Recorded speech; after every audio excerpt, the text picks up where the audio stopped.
pourquoi et comment entretenir sa toiture, c'est le sujet que l'on va évoquer. À bientôt. Au revoir Christelle. Donc je vais inviter la société Bois Debout à venir nous rejoindre. Venez, vous êtes tous les deux? Il n'y a que Julien? Ok. Comment ça va Julien? Très bien, merci. Bon, impeccable. Comment se passe cette foire? Il y a du monde. Il y a du monde. Il y a du monde, c'est animé, on a le droit d'avoir du soleil, c'est bien. Bon. On est plutôt satisfait.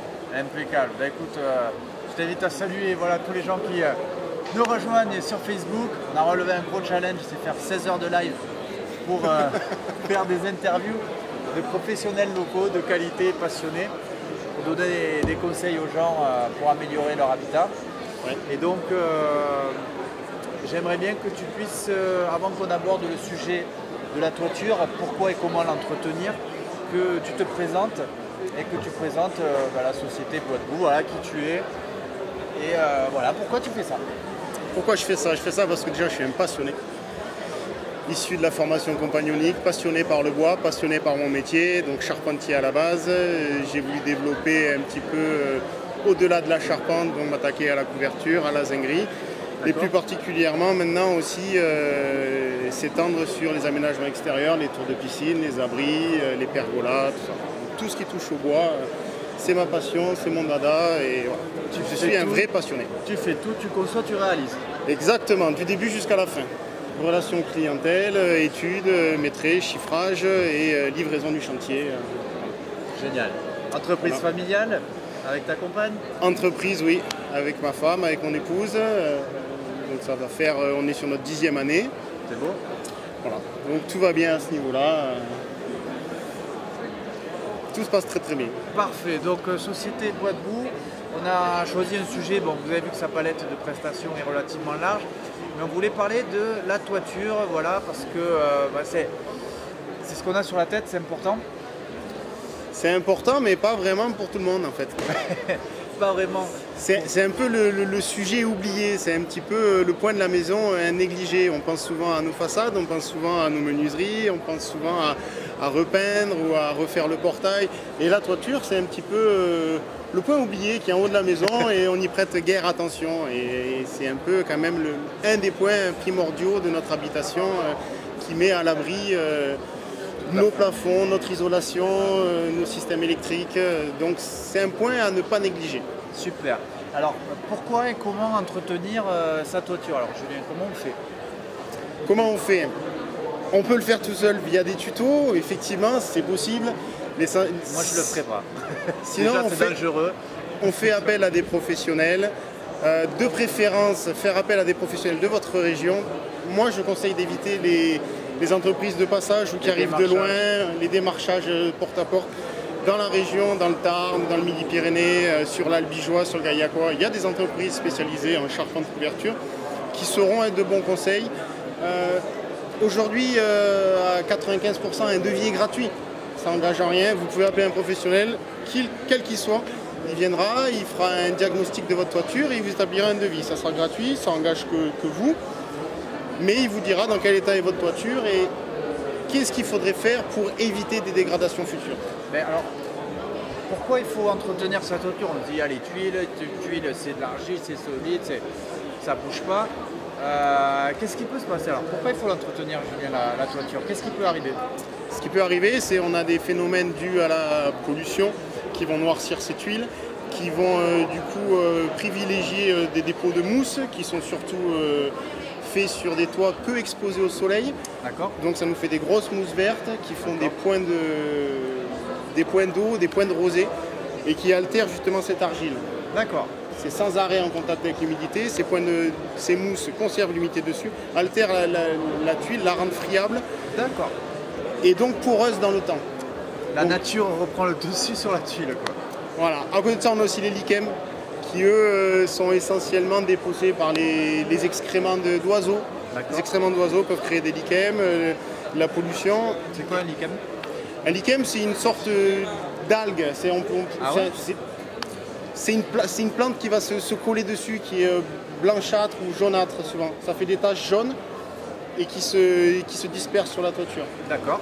Et donc ça, voilà, c'est toujours pareil, on va conserver de l'humidité à ces tuiles-là, ces tuiles vont devenir poreuses. Et souvent, c'est pendant l'hiver, du coup, ça va pouvoir prendre un petit peu la rosée, ça va capter la rosée. Donc ça ne va pas passer à travers parce qu'effectivement c'est de la terre cuite, mais la terre cuite va se gorger d'eau.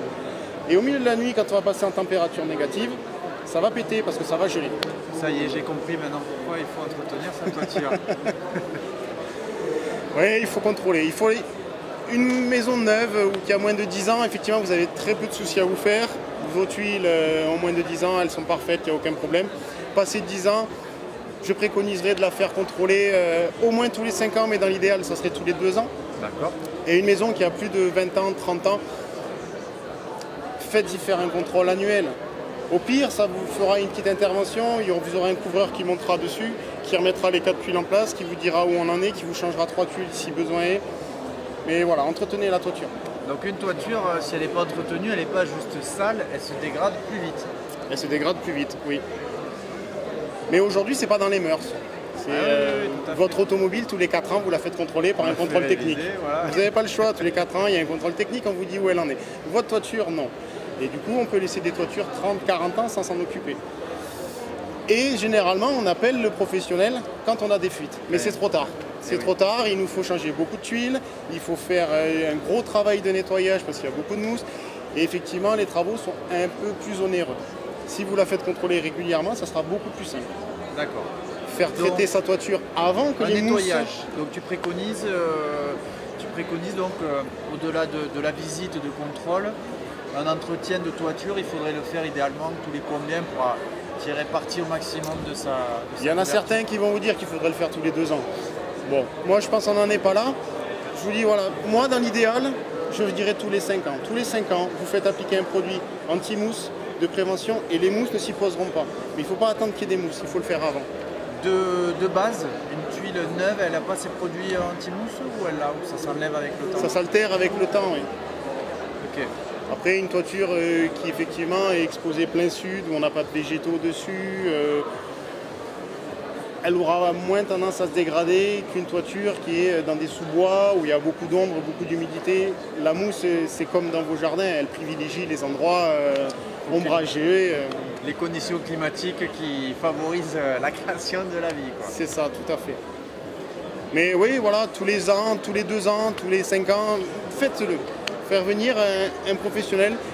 Normalement, un vrai charpentier couvreur ira dans les combles aussi, contrôlera votre charpente, vérifiera qu'elle n'est pas attaquée par les termites, qu'il n'y a pas de pourrissement des bois dû à des fuites en toiture que vous n'auriez pas remarqué. D'accord. On pérennise la maison. Et oui, d'accord. On ne se contente pas de monter uniquement sur le toit. Généralement, on va dessous et on regarde s'il n'y a pas des bois qui sont attaqués. Donc on les sonde, on tape dessus. Il y en a qui font avec un tournevis, sinon on a des marteaux picards qui sont équipés avec une pointe. On tape dessus, on vérifie que le bois soit bien dur partout. D'accord. Et si on sent des endroits un petit peu plus mous, c'est qu'il y a eu un souci soit de termites, soit une fuite, une toute petite fuite, mais qui sur du long terme pourrit votre toiture et peut créer de gros dégâts aussi. Il y a des problématiques sur la charpente et là c'est quand même des coûts quand on commence à changer la charpente et la couverture où ça représente des coûts significatifs. Ça représente des coûts significatifs et beaucoup de personnes se disent je vais pas entretenir ma toiture, de toutes les manières j'ai mon assurance, donc si j'ai un dégât des eaux je fais intervenir mon assurance.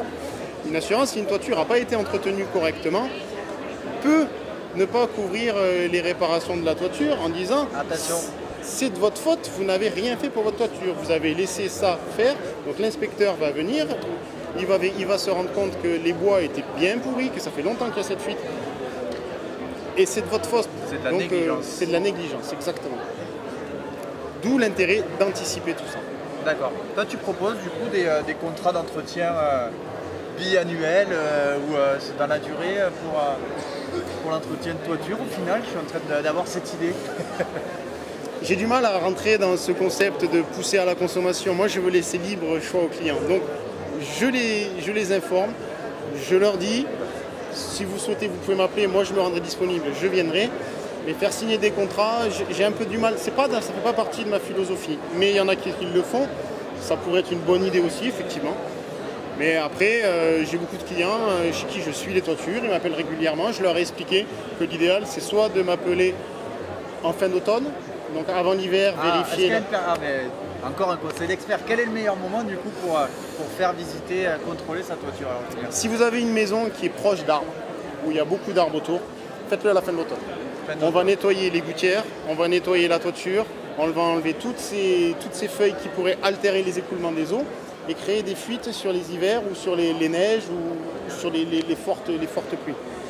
Si ce n'est pas vraiment le cas, il y a une autre saison qui est propice aussi à vérifier une toiture, c'est le printemps. Sortie de l'hiver, où il y a pu avoir des dégâts dus aux tempêtes, dus au vent, dus aux fortes pluies. Donc voilà, en règle générale, ça sera soit automne, soit printemps. Okay. En plein été, on peut contrôler sa toiture. Il y a des gens qui vont vous proposer de aussi nettoyer votre toiture. Normalement, un produit n'est pas très efficace au-delà de 20-25 degrés. Après, s'il fait trop chaud, ça altère le produit. Ah ouais. Et on a une efficacité qui est moindre sur la tuile. D'accord. Donc c'est pas trop le meilleur l'été, c'est pas le meilleur moment pour... Il ne faut pas de forte chaleur et il ne faut pas de fort taux d'humidité. Donc l'été et l'hiver ne sont pas les meilleurs moments de l'année pour traiter sa toiture.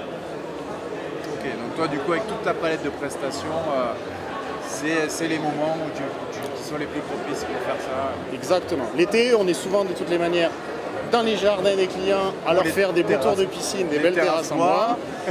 L'hiver, on refait beaucoup de toitures, mais là, on les refait en intégralité. C'est des vieilles toitures ou des toitures qui n'ont pas été entretenues, mais c'est trop tard. Il faut trier toutes les tuiles, il faut tout refaire. D'accord. Et après, printemps, automne, en plus de tous ces travaux-là, on fait l'entretien des toitures et les nettoyages de toitures, l'application des démoussants. Au niveau des produits, parce qu'il y a plein d'entreprises qui proposent divers produits, divers et variés, en tant que particulier, si j'ai un professionnel qui me propose un nettoyage, qu'est-ce qu'il faut contrôler pour s'assurer que c'est pas un produit, c'est un bon produit? Ça va être difficile de le contrôler, c'est pour ça que je vous dis de travailler avec un artisan local qui plus est peut être sur votre site. Vous aurez le retour des clients qui en seront satisfaits ou pas, il n'y aura pas de mauvaise surprise. Des entreprises qui sont uniquement de passage, ils peuvent mettre un petit peu ce qu'ils veulent dans les bidons. Ouais. Vous n'allez pas pouvoir les contrôler le produit qu'il y a dedans. Toi, ouais. Et de toutes les manières, eux, ils savent très bien que dans un mois, vous ne les reverrez plus. Ouais. Sinon, en règle générale, c'est des produits de marque. Demandez à voir le bidon, demandez à voir s'il y a bien les normes, si c'est bien une fabrication française. On a 3-4 gros producteurs de produits. On peut citer là, ici, là, sur ce type de produit? Ouais, essentiellement, je travaille avec Algimous. Algimous, ok. Voilà, j'en suis très très satisfait. Après, il y a chez d'autres fournisseurs, on a d'autres types de produits. Mais directement, au nez, vous sentirez s'il y a une arnaque ou pas. Ah ouais? Il faut sentir quoi là? Ça sent la rose ou quoi? Souvent, ça sent l'eau de Javel. Très souvent, on sent l'eau de Javel qui est appliquée sur un toit. Et ça sent très très fort l'eau de Javel, on le sent depuis en bas. C'est bien ou c'est pas bien? Ben, c'est catastrophique. Attention, méfiez-vous alors. Donc il y a beaucoup de gens qui font ça, qui mettent de l'eau de Javel, un bidon d'eau de Javel de 10 litres, ça vaut 2,60 €. On le met dans un produit qui soi-disant est de l'Algimous ou un produit anti-mousse. Ils vous font miroiter qu'ils mettent ce produit-là. Moi quand je passe en bas, ça m'arrive souvent de sentir ces odeurs de Javel qui est très très forte. Et là, ça détruit un peu la tuile. Il n'y a pas pire que l'eau de Javel sur une tuile et le passage au Karcher haute pression. Beaucoup vont vous dire qu'ils vont vous nettoyer la toiture, que quand ils vont finir leur prestation, la toiture sera nickel. Parce qu'ils la font au Karcher, donc ils enlèvent toutes les algues, ils enlèvent toutes les mousses, tous les lichens, tout le noir. La toiture est nickel, ils appliquent le produit, ils s'en vont, vous êtes ravis, votre toiture est comme neuve. Elle brille. En fait, ils ont altéré fortement la tuile. Il y a une petite pellicule protectrice dessus qui a été arrachée par le coup du Karcher. Et donc, ils ont vieilli de environ 10-15 ans votre toiture. Waouh! Donc Karcher, on peut, mais très très basse pression. Sinon, l'huile de coude, brosse, truelle.